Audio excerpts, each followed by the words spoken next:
Halo guys, jumpa lagi dengan channel Masno22. Sebelum kita lanjut ke ceritanya, jangan lupa yang belum subscribe di subscribe, like, dan komen videonya ya. Terima kasih.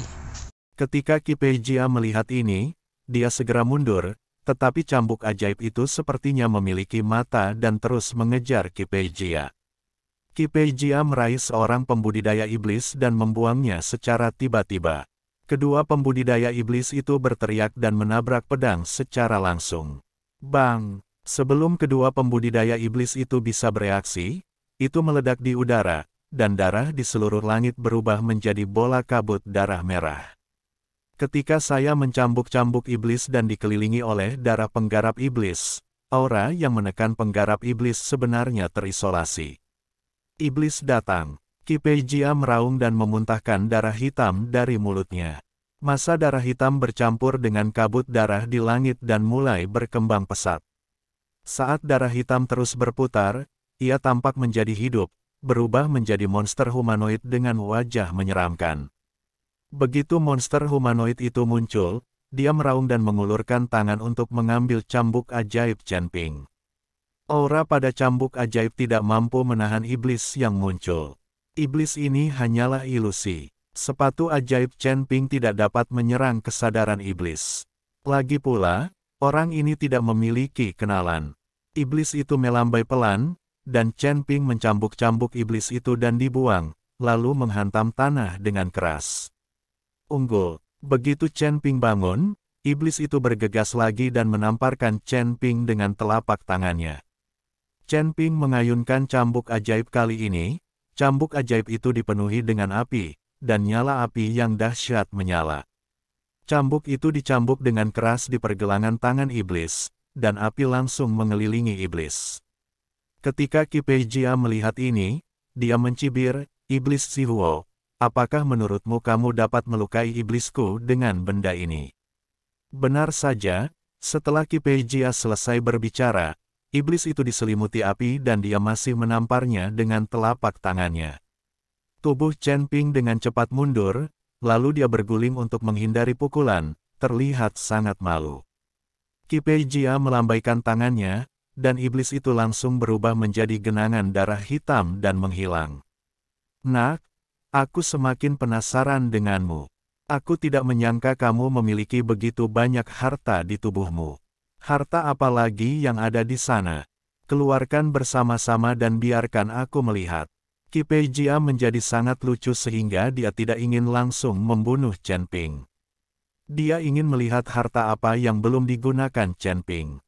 Chen Ping berdiri perlahan, menyingkirkan cambuk ajaib, dan menatap Ki Peijia dengan mata dingin. "Sepertinya aku harus membiarkanmu benar-benar melihat kekuatanku." Ekspresi Chen Ping sedingin es, dan dia sepertinya sedang membuat keputusan di dalam hatinya. "Hahaha, cepat gunakan, aku sangat ingin melihat kekuatanmu yang sebenarnya." Ki Peijia tertawa terbahak-bahak. Namun segera, senyuman Ki Peijia mengeras di wajahnya. Karena dia merasakan aura umum dan berbahaya, dan kemudian melihat Chen Ping memiliki busur ekstra di tangannya pada suatu saat. Apakah ini busur Raja Dewa? Merasakan aura menakutkan, Ki Peijia akhirnya menunjukkan ekspresi ketakutan di wajahnya. Chen Ping tidak berbicara, dia terpaksa mengungkapkan busur Raja Ilahi. Lagi pula, jika hal seperti itu terungkap, Chen Ping pasti akan menjadi musuh seluruh surga dan dunia manusia. Semua orang ingin mendapatkan busur Raja Dewa, jadi Chen Ping harus selalu waspada terhadap semua orang. Untungnya, ini adalah medan perang antara dewa dan iblis. Selama dia membunuh semua orang di depannya, rahasia busur Raja Dewanya tidak akan terungkap. Saat ini, mata Chen Ping penuh dengan niat membunuh. Busur Raja Dewa, ya Tuhan, bagaimana dia bisa memiliki busur Raja Dewa? Aura ini sangat menakutkan. Siapa dia? Kenapa dia memiliki busur Raja Dewa? Di alam macam apa orang ini berada?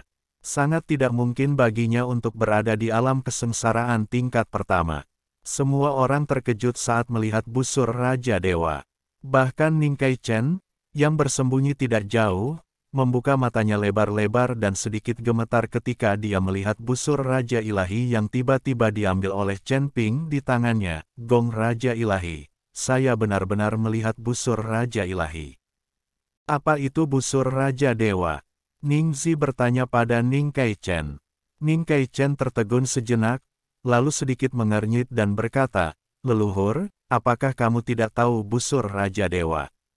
Ningzi dengan cepat menjelaskan, "Saya telah tidur selama bertahun-tahun, dan saya tidak dapat mengingat banyak hal." Ning Kaichen tidak ragu-ragu, jadi dia berkata, "Busur Raja Dewa ini adalah benda kuno. Konon digunakan oleh Hou Yi untuk menembakkan matahari. Busur itu jatuh dari surga ke dunia surga dan manusia kita, bertahun-tahun sebelum perang antara dewa dan setan. Selalu ada legenda tentang busur Raja Dewa di surga dan alam manusia, namun tidak banyak orang yang benar-benar melihat busur Raja Dewa. Orang yang mendapat busur ini pasti akan menjadi penguasa suatu wilayah, atau bahkan penguasa suatu wilayah, seluruh surga dan alam manusia." Ningzi mendengarkan kata-kata Ning Kaichen dengan tenang, dan sangat terkejut di dalam hatinya. Dia tidak mengerti bagaimana Chen Ping mendapatkan senjata ajaib yang tiada taranya begitu dia datang ke dunia surga dan manusia. Namun, Ningzi juga merasa rumor ini agak berlebihan. Hou Yi menggunakannya untuk menembak matahari. Hou Yi menggunakan busur penembak matahari, yang menempati peringkat ketiga dari 10 senjata teratas di zaman kuno. Ketika Ningzi berada di dunia sekuler, dia banyak membaca dan tahu sedikit tentangnya.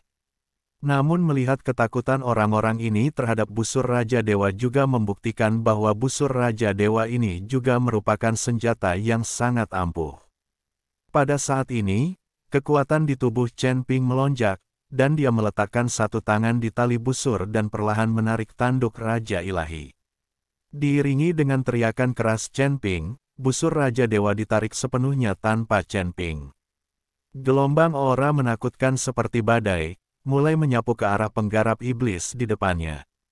Di atas busur Raja Dewa, panah cahaya muncul, bukan hanya satu, tapi panah cahaya yang tak terhitung jumlahnya, masing-masing dengan aura yang tak tertandingi. Chen Ping mengendurkan tangannya dengan ringan, dan panah cahaya yang tak terhitung jumlahnya berubah lagi di kehampaan, langsung membanjiri langit dan berubah menjadi kobaran api yang cemerlang, dan mustahil untuk membedakan Neng Yu. Kecemerlangan ini menyelimuti semua penggarap iblis, dan setiap panah cahaya membawa aura jahat yang mengerikan dan ganas.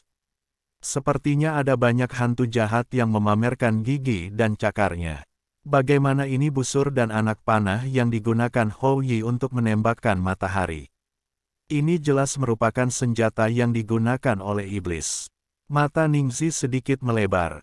Anda tahu, Ningzi dianggap setengah iblis, dan sekarang panah cahaya penuh dengan roh jahat, dan ketika Chen Ping menarik busur Raja Dewa, dia juga menggunakan roh jahat dari pola Dao di tubuhnya. Ningzi sangat akrab dengan atmosfer ini, tetapi dia benar-benar tidak mengerti, apa itu Chen Ping. Mengapa dia bisa memiliki berbagai napas di tubuhnya? Pada saat ini, bulu panah yang tak terhitung jumlahnya luar biasa terhadap Qi Pei Jia dan lainnya.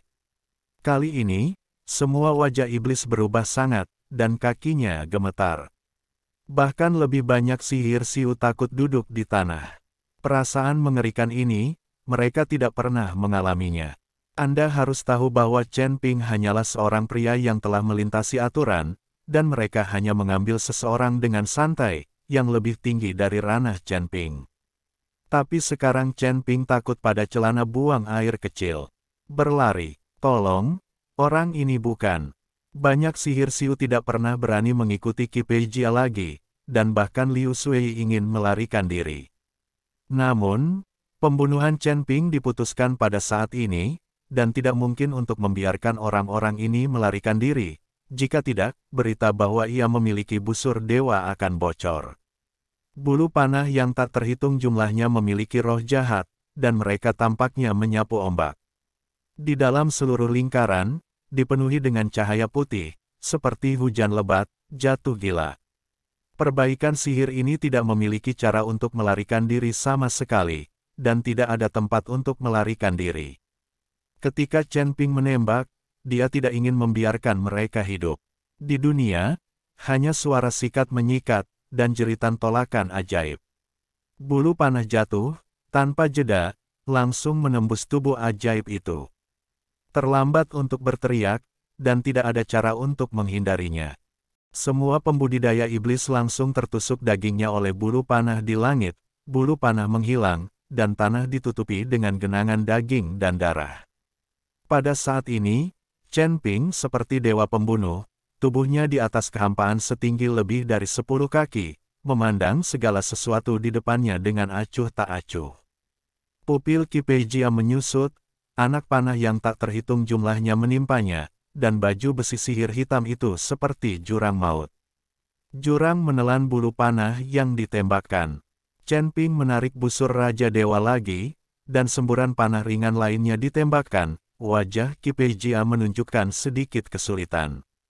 Sekarang dia dan Chen Ping bersaing satu sama lain untuk melihat siapa yang bisa bertahan hingga akhir. Namun tak lama kemudian, armor sihir hitam di tubuh Qi Peijia perlahan berubah. Tanda hitam seperti jurang maut pada armor sihir hitam mulai perlahan terukir di Qi Peijia. Pada akhirnya, sosok Qi Peijia menghilang, hanya menyisakan kegelapan. Kegelapan berangsur-angsur memudar dan menghilang tanpa jejak. Ketika Chen Ping melihat ini, dia jatuh dari kehampaan, wajahnya sangat pucat. Saat ini, bumi sunyi, langit dipenuhi bau darah yang menyengat, dan genangan daging di tanah membuat orang muak melihatnya. Chen Ping berdiri dengan hampa, dia tidak tahu apakah Qi Peijia sudah mati atau belum. Namun, dia merasa Qi Peijia tidak akan mati begitu saja. Dia pasti menggunakan semacam sihir untuk melarikan diri. Chen Ping memegang busur Raja Dewa dan melihat tidak jauh, tempat Ning Kai Chen dan yang lainnya bersembunyi.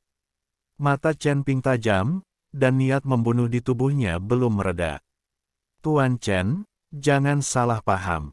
Saya hanya mengkhawatirkan keselamatan Anda, jadi saya mengikuti Anda. Merasakan niat membunuh dalam diri Chen Ping, Ning Kai Chen muncul dan berkata dengan cepat. Chen Ping tidak berkata apa-apa dan menatap semua orang di keluarga Ning. Chen Ping ragu-ragu. Jika dia membiarkan semua orang di keluarga Ning pergi, dia takut rahasianya akan bocor. Namun jika dia mengambil tindakan, Chen Ping tidak akan tahan. Yang terpenting adalah Chen Ping takut dia tidak akan mampu menarik busur Raja Dewa. Merasakan aura pembunuh di tubuh Chen Ping dan ekspresi dinginnya, dahi Ning Kai Chen terbuka.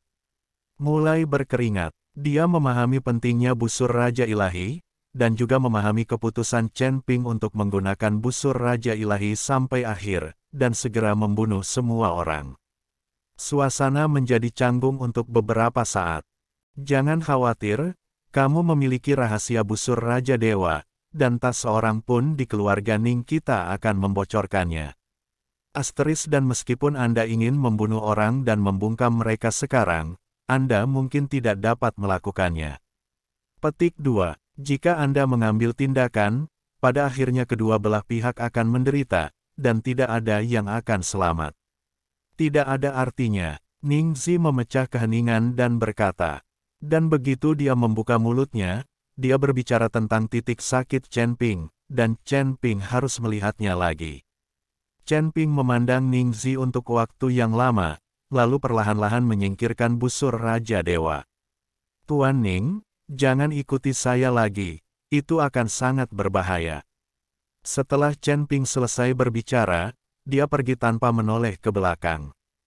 Chen Ping sebenarnya sangat lemah sekarang, dia perlu mencari tempat untuk pulih secepatnya agar dia bisa berjalan langsung ke jantungnya.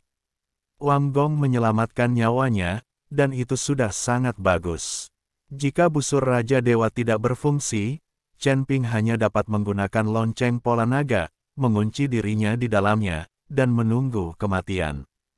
Melihat sosok Chen Ping yang pergi, Ning Kai Chen merasakan emosi campur aduk di hatinya. Melihat busur Raja Dewa, Ning Kai Chen sedang bergumul di dalam hatinya siapa yang tidak menginginkan senjata ajaib kuno semacam ini. Jika Chen Ping sangat lemah, Ning Kaichen tidak tahu apakah dia akan tergoda untuk merebut busur Raja Dewa. Kamu ingin mendapatkan gelar Raja Dewa, tapi sekarang bukan waktunya. Jika kamu melakukannya sekarang, tidak ada yang akan selamat. Ning Zi telah melihat pikiran Ning Kaichen dan berkata perlahan. Ning Kaichen tertegun sejenak, namun dengan cepat menundukkan kepalanya. Ning Kaichen sedikit malu karena leluhurnya telah membaca pikirannya. Lagi pula, dia baru saja mengatakan bahwa Chen Ping telah menyelamatkannya, tetapi sekarang dia melakukan yang sebaliknya, berpikir untuk merampok barang-barang Chen Ping. Namun di dunia para dewa dan manusia, sifat manusia seringkali menampakkan sisi terburuknya.